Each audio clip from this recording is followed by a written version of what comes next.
Hormuz കടലിടുക്കിൽ America ഏർപ്പെടുത്തിയ ഉപരോധം കൂടി വന്നതോടെ വിഴിഞ്ഞം തുറമുഖത്തേക്ക് കപ്പലുകൾ ഒഴുകിയെത്തുന്നു. ബെർത്ത് അനുമതി തേടി മുൻനിര കമ്പനികൾ ക്യൂ നിൽക്കുകയാണ്. 8 ആഗോള ഷിപ്പിംഗ് കമ്പനികളിൽ നിന്നുള്ള 100ഓളം കപ്പലുകൾ നിലവിൽ വിഴിഞ്ഞത്ത് ബെർത്തുകൾക്കായി വെയിറ്റിംഗ് ലിസ്റ്റിലാണെന്ന് റിപ്പോർട്ടുകൾ പറയുന്നു. കിഴക്ക് പടിഞ്ഞാറ് പ്രധാന ഷിപ്പിംഗ് പാതകളിൽ നിന്ന് വെറും 10 നോട്ടിക്കൽ മൈൽ അകലെ സ്ഥിതി ചെയ്യുന്ന വിഴിഞ്ഞത്തിന്റെ പ്രാധാന്യം ലോകത്തിന് കൂടുതൽ വ്യക്തമാക്കിക്കൊണ്ടിരിക്കുകയാണ് ഈ ദിവസങ്ങളിലെന്നാണ് report. Europe, America, China, Singapore കപ്പലുകളെയെല്ലാം വിഴിഞ്ഞം ഇപ്പോൾ ആകർഷിക്കുന്നതായാണ് വിവരം. ഇക്കാര്യം വിശദീകരിച്ച് ശശി തരൂർ എം പി എക്സിൽ പോസ്റ്റും പങ്കുവച്ചിട്ടുണ്ട്. 8,900 കോടി ചിലവിൽ ഘട്ടം 2A നടക്കുകയാണിപ്പോൾ. ഇത് പൂർത്തിയാകുന്നതോടെ 3 മദർഷിപ്പുകൾക്ക് തുറമുഖത്തേക്ക് അടുക്കാനാകും. ഈ ജോലികൾ 2027 പൂർത്തീകരിക്കാൻ കഴിയും. 2028 5 മദർഷിപ്പുകൾക്ക് അടുക്കാൻ കഴിയുന്ന തരത്തിലുള്ള നിർമ്മാണം പൂർത്തീകരിക്കപ്പെടും. ഇത് ഘട്ടം 2Bയാണ്. പരിമിതമായ ശേഷി കാരണം തുറമുഖത്തിന് നിലവിലുള്ള അവസരങ്ങൾ പൂർണ്ണമായും പ്രയോജനപ്പെടുത്താൻ കഴിയുന്നില്ല. ഒന്നാം ഘട്ടത്തിൽ നിർമ്മിക്കപ്പെട്ട 800 മീറ്റർ വിസ്തൃതിയുള്ള കണ്ടെയ്നർ ബെർത്തിൽ ഒരേ സമയം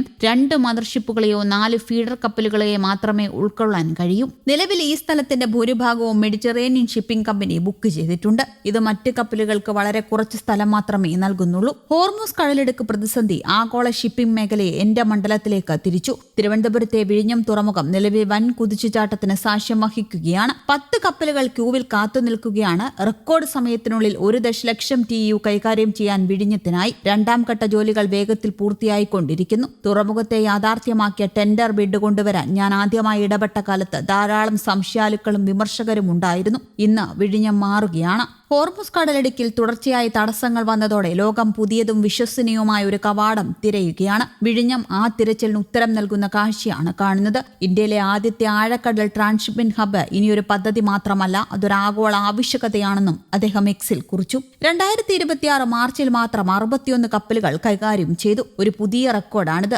100 ബെർത്തിംഗ് കോളുകൾ ശേഷിക്കുന്നു. ഒരേ സമയം 5 മദർഷിപ്പുകളെ ഉൾക്കൊള്ളാനുള്ള വിപുലീകരണം നടക്കുന്നു. കൊളംബോ, സിംഗപ്പൂർ പോലുള്ള ആഗോള കേന്ദ്രങ്ങളുമായി മത്സരിക്കുന്ന ഒരു സമുദ്ര ഭീമന്റെ ജനനത്തിന് നമ്മൾ സാക്ഷ്യം വഹിക്കുകയാണെന്നും അന്താരാഷ്ട്ര കപ്പൽച്ചാലിൽ നിന്നും വെറും 10 നോട്ടിക്കൽ മൈൽ മാത്രമാണ് വിഴിഞ്ഞം തുറമുഖത്തേക്കുള്ള ദൂരമെന്നത് വളരെ പ്രാധാന്യമർഹിക്കുന്നുമുണ്ട്. തുറമുഖത്തിന്റെ ഭൂമിശാസ്ത്രപരമായ സ്ഥാനം ഈ പ്രതിസന്ധി ഘട്ടത്തിൽ കപ്പലുകൾക്ക് വലിയ ആശ്വാസമാണ്. മുംബൈയിലോ മറ്റേതെങ്കിലും തുറമുഖത്തെത്തുന്നതിനേക്കാൾ 50 മണിക്കൂറിലേറെ യാത്രാസമയം ലാഭിക്കാമെന്നതും 24 മണിക്കൂറും സജീവമായ പ്രവർത്തനവും വിഴിഞ്ഞത്തിന് അനുകൂല ഘടകങ്ങളാണ്. യുദ്ധം പൊട്ടിപ്പുറപ്പെട്ട ശേഷം 896 കപ്പലുകൾ വിഴിഞ്ഞം തുറമുഖത്തെത്തുകയും 18.20 ലക്ഷത്തിലേറെ കണ്ടെയ്നറുകൾ കൈകാര്യം ചെയ്യുകയും ഉണ്ടായി. തുറമുഖത്തിന്റെ പണി പൂർണ്ണതോതിൽ പൂർത്തീകരിക്കാത്തതിനാൽ നിലവിലെ സാഹചര്യത്തിൽ ചില പരിമിതികളുണ്ടെന്ന് ബന്ധപ്പെട്ടവർ സൂചിപ്പിച്ചു. അദാനി ഗ്രൂപ്പ് 10,000 കോടി രൂപ മുതൽ മുടക്കി ഇപ്പോൾ നടത്തുന്ന വികസനത്തിൽ 2000 മീറ്ററിലേക്ക് നീളുന്ന ബെർത്തും 4 കിലോമീറ്റർ പുലിമുട്ടും സജീവമാക്കുന്നുണ്ട്. ഇതിന്റെ പണി പൂർത്തിയായാൽ ഒരേ സമയം 5 കൂറ്റൻ കപ്പലുകൾ നങ്കൂരമിടാൻ വിഴിഞ്ഞം തുറമുഖത്തിന് കഴിയും.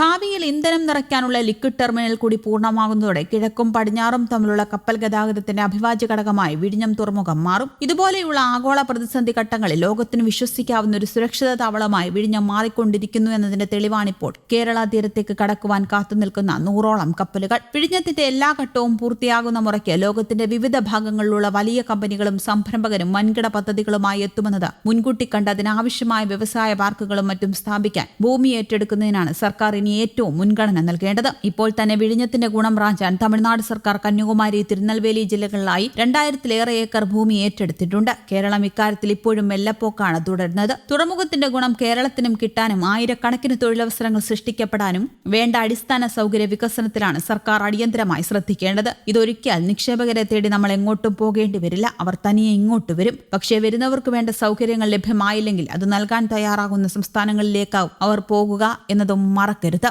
News desk, Kerala Kaumudi.